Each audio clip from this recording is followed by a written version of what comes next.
سرویری که 2 ماه قبل انجمن ژورنالیستان آزاد افغانستان انجام داد نشان میداد که بر علاوه از اینکه 40% رسانه‌های افغانستان بسته شده، تعداد دیگری از رسانه‌های افغانستان هم به دلیل مشکلات اقتصادی در حالت بسته شدن هستند که هفته گذشته شاهد بسته شدن رادیو تلویزیون در میدان وردک بودیم و امروز متاسفانه تلویزیونی که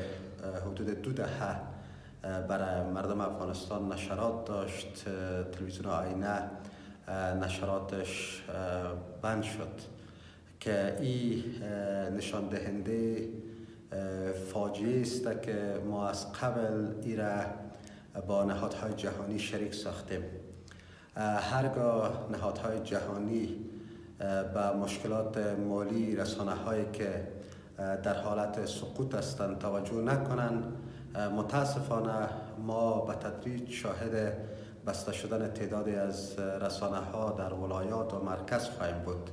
و در نهایت چند رسانه در مرکز باقی خواهد ماند و خبرنگاران و کارمندان رسانه‌ای کار خود از دست خواهند داد و یک فاجعه بزرگ رسانه‌ای در افغانستان به وجود خواهد آمد.